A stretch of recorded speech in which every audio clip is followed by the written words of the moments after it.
सो hey guys, आज हम देखने वाले हैं क्लास 9 के ज्योग्राफी के चैप्टर 1 जो कि है इंडिया साइज एंड लोकेशन। तो यहाँ पर इस पूरे चैप्टर को अच्छे से समझाने के लिए कुछ बेसिक सी बातें जो कि वर्ल्ड मैप से रिलेटेड है उसको मैं आपको बताने वाला हूँ। ठीक है, उसको देखने के बाद, उसको समझने के बाद आप इस चैप्टर को बहुत आसानी से समझ जाओगे। तो सबसे पहले हम लोग समझते हैं हेमिस्फेयर को। देखिए, हेमिस्फेयर का मतलब होता है कि हाफ से बांटना। लाइक कोई चीज़ है ना, उसको आधे से बांटना। तो इस तरीके देखा जाए तो जो हमारा प्लेनेट अर्थ है, ठीक है, इसमें 4 हेमिस्फेयर है, मतलब 4 हिस्से आप बोल सकते हैं बांटे गए हैं। जिसमें पहले हम लोग 2 को समझते हैं यहाँ पर। इसमें आप देखिए एक फ़ोटो में आपको एक रेड लाइन जो है बीच से पास करता हुआ दिख रहा है। ये जो एक रेड लाइन है ना, ये एक इमेजिनरी लाइन है जिसको हम लोग बोलते हैं इक्वेटर। हम लोग ऐसा मानते हैं कि चलो एक लाइन है जो कि पूरे इस दुनिया को बीच से जो है पास कर रहा है, ऐसा हमने मान लिया, ठीक है। अब ये जो बीच से पास कर रहा होता है तो ये इस पूरे दुनिया को 2 अलग अलग हेमिस्फेयर में बांट रहा होता है। जैसे आप ऊपर देख सकते हो नॉर्दर्न हेमिस्फेयर है और नीचे है साउदर्न हेमिस्फेयर। अगर मैं आपसे पूछूं यहाँ पर कि इंडिया किस हेमिस्फेयर में है, ठीक है, इससे पहले मैं आपको लोकेट कर देता हूँ कि इंडिया कहाँ पर है। तो आप देख सकते हो इंडिया यहाँ पर है। अगर आपसे कोई पूछे कि इंडिया किस हेमिस्फेयर में है तो आप क्या कहोगे? सिंपल सी बात है, आप बोलोगे कि नॉर्दर्न हेमिस्फेयर में है। ठीक है, तो बेसिकली हम लोग 2 हेमिस्फेयर को जो है लेकर के किसी भी कंट्री को डिटरमाइन करते हैं कि वो नॉर्दर्न में है या फिर साउदर्न में है। लेकिन इसके अलावा 2 और हेमिस्फेयर होते हैं जिसको मैं यहाँ पर ऐड कर देता हूँ। अब आपको एक ऊपर से नीचे आता हुआ भी लाइन दिख रहा है। ये जो लाइन है ना, इसको हम लोग बोलते हैं प्राइम मेरिडियन।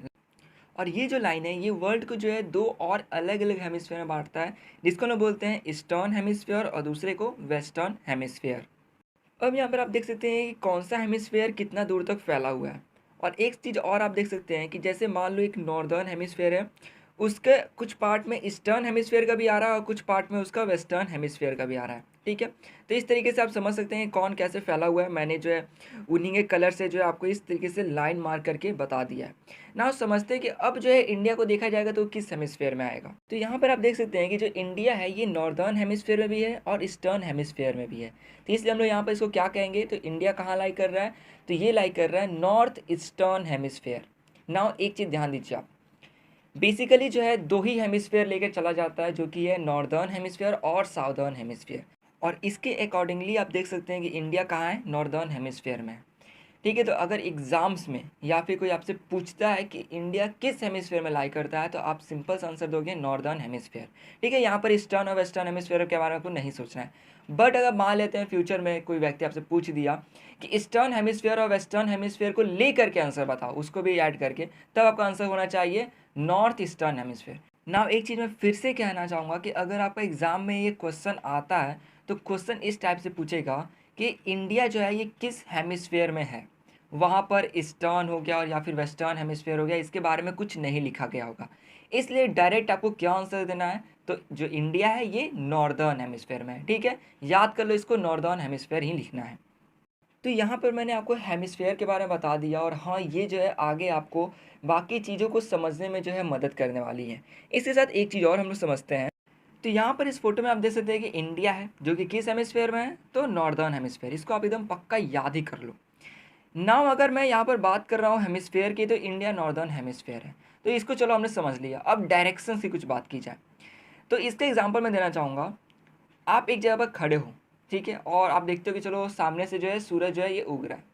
तो आप बोलते हो कि सूरज जो है किस डायरेक्शन से उगता है, तो ईस्ट। तो आपको ईस्ट पता चल गया, तो आप इसी से पता लगा लेते हो कि मेरा बैक साइड में वेस्ट होगा। इसी तरह आप जो है नॉर्थ और साउथ का भी पता लगा लेते हो।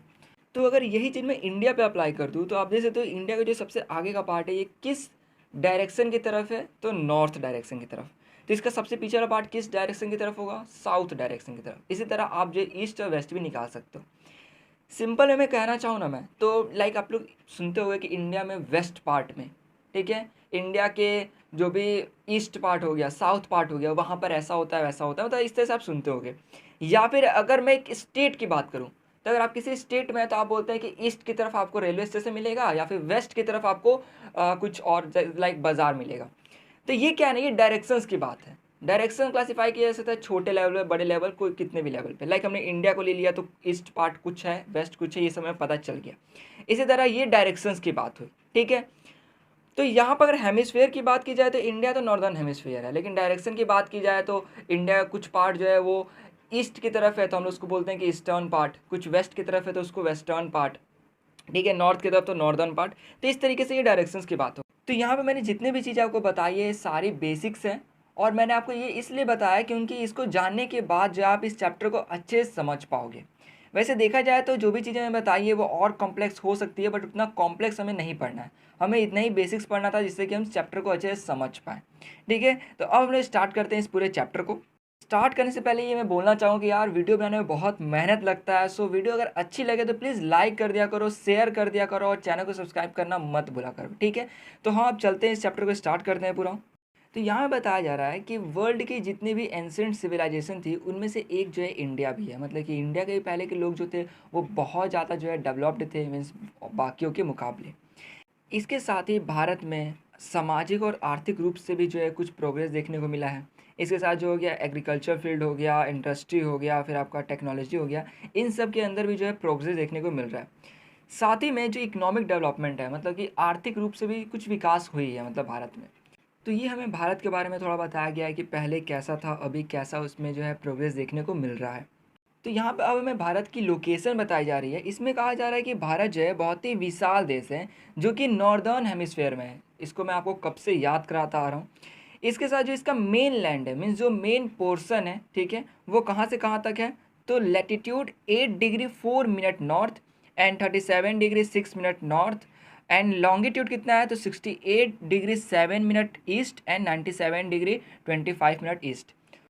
अब यहाँ पे दिमाग में आपके क्वेश्चन आ सकता है कि आखिर ये जो लॉन्गिट्यूड और लैटिट्यूड दोनों बताया गया है, इसके अंदर सिर्फ ईस्ट और नॉर्थ को ही क्यों बताया गया है और ये वेस्ट और साउथ को क्यों नहीं। तो जैसे कि मैंने आपको पहले ही बताया था, इंडिया कहाँ पे लाई करता है तो नॉर्दर्न हेमिस्फेयर में। लेकिन अगर ईस्टर्न हेमिस्फेयर और वेस्टर्न हेमिस्फेयर भी ला दिया जाए तो कहाँ पे लाई करता है, तो नॉर्थ ईस्टर्न हेमिस्फेयर है, मतलब कि नॉर्थ और ईस्ट। इसलिए वहाँ पर जो है लॉन्गिट्यूड और लैटिट्यूड में किसका वैल्यू लिखा गया है, सिर्फ ईस्ट का और नॉर्थ का वैल्यू लिखा गया है। तो हो सकता है कि इसमें बहुत सारे बच्चों की समझ में ना आया हो कि क्या लिखा गया है, तो चलो इसको मैं डिटेल में आपको समझाता हूँ यहाँ पर। तो देखो मैं एक फ़ोटो यहाँ पे प्रोवाइड कर रहा हूँ आपको। तो सबसे पहले हम लोग समझते हैं लॉन्गिट्यूड को। तो देखिए यहाँ पर कुछ वर्टिकल लाइन्स आपको दिख सकते हैं, मीन्स जो ऊपर से नीचे की तरफ आ रहे हैं। सबसे ऊपर आप देखो उनका कुछ डिग्री लिखा हुआ है, लाइक सबसे किनारे में देखो एक जगह लिखा हुआ है 68 डिग्री ईस्ट। फिर देखो मैंने एक एरो दिया हुआ है कि जो उसके आगे वाला लाइन है उसके ऊपर देखो आपको कितना डिग्री लिखा हुआ है, मतलब कि डिग्री बढ़ते जा रहा है आगे की तरफ। ठीक है, तो ये क्या हो गया लॉन्गिट्यूड, मीन्स ऊपर से नीचे आ रहा है, इनका डिग्री कहाँ है, ऊपर की तरफ लिखा हुआ और ये इंक्रीज हो रहा है। तो ये लॉन्गिट्यूड का हमने समझ दिया। अब देखते हैं लैटिट्यूड को। तो यहाँ आप लैटिट्यूड में देख सकते हैं कि हॉरिजॉन्टल लाइन्स है। सिंपली आप कहते हो जो कि राइट से लेफ्ट या फिर लेफ्ट से राइट की तरफ जा रहे हो। सिंपली लाइक यहाँ पर डायग्राम में आप देखो तो ज़्यादा आपको अच्छे से समझ में आएगा। नाउ एक चीज़ ध्यान दो आप, यहाँ पर एक वैल्यू लिखा हुआ है 8 डिग्री नॉर्थ जो कि नीचे की तरफ है, और जैसे जैसे लैटिट्यूड ऊपर की तरफ जा रहा है, ठीक है, आप देख सकते हो ऊपर का वैल्यू कितना है, लगभग 36 डिग्री नॉर्थ। तो ये क्या हो रहा है, तो ये इंक्रीज हो रहा है। तो ये हमने समझ लिया लॉन्गिट्यूड और लैटिट्यूड को। इसके साथ आपको एक ब्लैक लाइन जो है दिख रहा होगा जो कि इंडिया को 2 इक्वल पार्ट्स में डिवाइड कर रहा है। तो ये जो लाइन है इसको बोलते हैं ट्रॉपिक ऑफ कैंसर, जो कि गुजरता है 23 डिग्री 30 मिनट नॉर्थ से। ठीक है, इसको याद कर लेना, और यहाँ तक आप ग्राफ में भी चाहो तो इसको लगभग प्लॉट कर सकते हो, आपको दिख जाएगा कि वो कहाँ से गुजर रहा है यहाँ पर इसी ग्राफ में। अब यहाँ पे क्वेश्चन आता है कि आखिर ये मिनट्स क्या है, लाइक लिखा हुआ है 30 मिनट्स, 7 मिनट्स, 5 मिनट्स, ये क्या है। तो देखिए हर एक डिग्री में 60 मिनट्स होते हैं। लाइक एक एग्जाम्पल समझिए आप, अगर कहता है लिखता है कि 80 मिनट्स, इसका मतलब क्या हुआ, 80 मिनट्स मतलब कि 1 डिग्री 20 मिनट। ठीक है, मतलब कि हर 60 मिनट क्या है, 1 डिग्री होता है। तो यही यहाँ पर इसका वैल्यू हमें बताया गया है। तो यहाँ तक तो हमने समझ लिया। अब यहाँ पे लिखा हुआ है कि जो अंडमान और निकोबार आइलैंड है ये साउथ ईस्ट की तरफ है, कहाँ पर, बे ऑफ बंगाल में। मैंने यहाँ पे पॉइंट आउट भी किया हुआ है। और लक्षद्वीप आइलैंड जो है ये कहाँ पर है, साउथ वेस्ट की तरफ अरेबियन सी में। तो यहाँ पे हमें ये बताया गया है कि आखिर ये किस तरफ है, तो इसको याद कर लीजिएगा, आप स्क्रीनशॉट लेकर भी यहाँ पे समझ सकते हैं। यहाँ पर हमें डू यू नो में बताया जा रहा है कि साउदर्न मोस्ट पॉइंट जो है इंडियन यूनियन का, मतलब जो कि इंडियन गवर्नमेंट के अंडर में आता है, ठीक है, जो कि ये इंदिरा पॉइंट है। इंदिरा पॉइंट कहाँ है, तो अंडमान और निकोबार आइलैंड पर। तो इस इंदिरा पॉइंट का साउदर्न मोस्ट पार्ट जो है वो सुनामी आने की वजह से 2004 में जो है डूब गया था, जो कि अब भी डूबा ही हुआ है। तो हमने इस टॉपिक को पूरा देख लिया और हम लोग देखते हैं इसके नेक्स्ट टॉपिक को, जो कि है साइज़। इसमें बताया गया है कि इंडिया का जो लैंड मास है, में जितना भी ज़मीन है उसका एरिया लगभग है 3.28 मिलियन स्क्वायर किलोमीटर। अगर मैं टोटल जोग्राफिकल एरिया इस पूरे वर्ल्ड का अगर देखूं उसके हिसाब से, तो इंडिया का जो टोटल एरिया जो है वो कितना है, उसका टोटल का 2.4% है, मीन जितना भी लैंड है उसका 2.4%। इसके साथ ही इंडिया जो है ये 7th लार्जेस्ट कंट्री इस पूरी दुनिया का, जिसका जो लैंड बाउंड्री है वो है 15,200 किलोमीटर। अगर बात की जाए कोस्ट लाइन की, मतलब समुद्र के किनारे की लेंथ की बात की जाए, तो जिसके अंदर जो है अंडमान निकोबार आइलैंड और लक्षद्वीप का भी लेंथ जोड़ा गया है, ठीक है, तो आता है 7,516.6 किलोमीटर। यहाँ पर जो समुद्र किनारा है ना उसको मैंने रेड से मैंने मार्क कर दिया इंडिया का, बट लक्षद्वीप और अंडमान निकोबार आइलैंड बहुत छोटे थे तो उनका मैंने सिर्फ गोला कर दिया, ठीक है। अब यहाँ बताया गया है कि इंडिया जो है ये यंग फोल्ड माउंटेन से घिरा हुआ है, नॉर्थ वेस्ट में, नॉर्थ और नॉर्थ ईस्ट में। तो जैसा कि मैंने आपको पहले ही बता दिया है डायरेक्शंस के बारे में, और इसीलिए मैंने आपको बताया था ताकि आप इस चीज़ को समझ पाओ, ठीक है। मतलब नॉर्थ वेस्ट, नॉर्थ और नॉर्थ ईस्ट की तरफ जो है यंग फोल्ड माउंटेन्स मिलते हैं। ये जो यंग फोल्ड माउंटेन्स है ना, ये ऐसे माउंटेन्स होते हैं जो कि ज़्यादा पुराने नहीं होते हैं, मतलब लगभग कुछ मिलियन ईयर्स ओल्ड होते हैं। वैसे देखा जाए तो बहुत सारे माउंटेन्स बहुत ही पुराने होते हैं, लेकिन ये जो है कुछ मिलियंस ईयर्स ओल्ड होते हैं। अब यहाँ पे कहा गया है कि अगर आप साउथ डायरेक्शन की तरफ बढ़ते हो और आप पहुँचते हो 22 डिग्री नॉर्थ लैटिट्यूड पर, ठीक है, मैंने आपको डायरेक्शन के बारे में इन सब के बारे में पहले ही बता दिया है। तो जब पहुँचते हो ना तब जो है आप देख सकते हो इंडिया टेपर होना शुरू हो गया। टेपर मतलब होता है कि पतला, लाइक देख सकते हो मैंने जहाँ पे पॉइंट किया है वहाँ से देखो इंडिया का जो दोनों साइड देखो आप पतला होना शुरू कर गया। इससे होता ये है ना कि जो पूरा इंडियन ओशन है ना उसको ये दो भाग में बांट देता है। इससे एक भाग का क्या नाम पड़ गया है अरेबियन सी, और दूसरे का क्या नाम पड़ गया बे ऑफ बंगाल। मतलब कि इंडियन ओशन जो है उसी का पार्ट है अरेबियन सी और बे ऑफ बंगाल, ठीक है भाई, इसको भी हमने समझ लिया। तो जैसा कि अभी हमने पढ़ा था कि इंडिया जो है वो 7th लार्जेस्ट कंट्री है वर्ल्ड का, उसी का एक फिगर देकर के यहाँ पे बताया गया है। इसके साथ बोला गया है कि जो लैटिट्यूडनल एंड लॉन्गिट्यूडनल एक्सटेंट है, मीन्स फैलाव है इंडिया का, उसका कितना है 30 डिग्री पर। लाइक हमें यहाँ पर दिया गया था लैटिट्यूड्स 2 दिए गए थे और लॉन्गिट्यूड्स 2 दिए गए थे। तो चलो जैसे मैं मान लेता हूँ कि किसी जगह का मुझे लैटिट्यूड्स दिया गया है 6 डिग्री और 11 डिग्री, तो यहाँ पे अगर मैं 11 डिग्री में से 6 डिग्री माइनस कर दूँ तो मेरा आ जाएगा 5 डिग्री। तो ये जो 5 डिग्री है मेरा, ये है मेरा उस जगह का लैटिट्यूडनल एक्सटेंट। और इसी के साथ मान लेते हैं लॉन्गिट्यूड दिया आपका 6 degree 5 minutes and 3 degree 2 minutes. तो यहाँ पर आप 6 डिग्री 5 मिनट से 3 डिग्री 2 मिनट्स जो है घटा दोगे तो आ जाएगा आपका 3 डिग्री 3 मिनट्स, मतलब कि इतना उसका एक्सटेंट है, ठीक है। तो सिंपली यही चीज़ आपको इंडिया के साथ भी जो है आपको लगा देना, आपको निकल जाएगा। तो आप देखोगे तो लगभग दोनों ही का लैटिट्यूड और लॉन्गिट्यूड दोनों का 30-30 निकलेगा, मीन्स उसके आसपास, ठीक है। तो वही यहाँ पर लिखा गया है, तो इसको हमने समझ लिया। अब यहाँ पे बहुत ही इंटरेस्टिंग पॉइंट आता है कि अगर आप गुजरात से अरुणाचल प्रदेश को देखो, लाइक गुजरात जो है सबसे पहला हाथ जो है उससे मैंने मार्क किया है, और जो अरुणाचल प्रदेश को सबसे लास्ट हैंड जो कि रेड है, ठीक है, उससे मैंने मार्क किया है। तो यहाँ पे यही है कि अगर गुजरात से अरुणाचल प्रदेश को देखा जाए तो इनके बीच में 2 घंटे की टाइम लैप्स है। मतलब मान लेते हैं गुजरात का मैं टाइम ले लेता हूँ कि गुजरात में 6 बजे सूरज निकल जाता है, तो अरुणाचल प्रदेश में वो 4 ही बजे निकल गया होगा। अब यहाँ पे बहुत ही इंटरेस्टिंग पॉइंट आता है कि देखिए गुजरात से अगर आप अरुणाचल प्रदेश को देखो तो इनके बीच में 2 घंटे का टाइम लैप्स है। गुजरात को सबसे पहले हाथ से मैंने डिनोट किया, अरुणाचल प्रदेश सबसे लास्ट हैंड जो कि रेड में है उससे मैंने डिनोट किया है।